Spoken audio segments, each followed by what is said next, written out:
Hey, let's talk about how to care for your leather products. Full grain leather will age in patina well, but it's going to pick up some irregularities, some normal wear and tear, just as you carry it every day. I think it gives the bag character, but it's about your style and taste. Sometimes the process will get out of hand. We spill something on the bag that stains it, or we leave it in bright sunlight and one section fades a little quicker than the other. I don't baby my leather bags. In fact, I have a bag that I threw out on the porch in a rainstorm, and I let it just stay out there. Then I let it dry for several days, and then I oiled it up.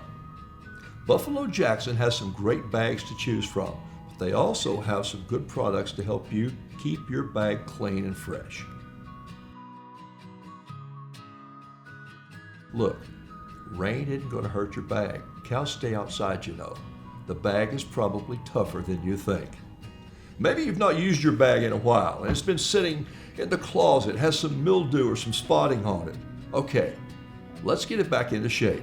Give your leather bag a bath, even a conditioner bath.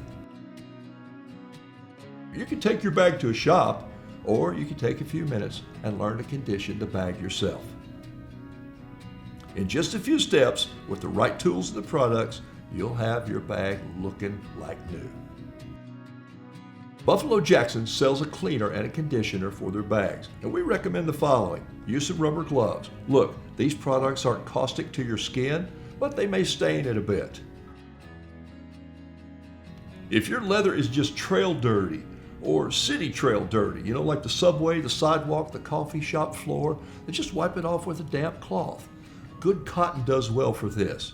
There's a good reason to hold on to those old 100% cotton Buffalo Jackson t-shirts. The ones you've worn out? Keep them. If you have some faded spots from direct sunlight, you can use a conditioner or a saddle soap for that. The natural oil in these cleaners and conditioners will add moisture back into your bag.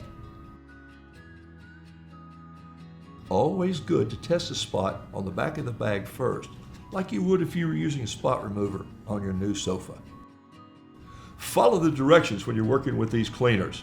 Hope this video has been helpful. If so, let us know in the comments, and thanks for watching.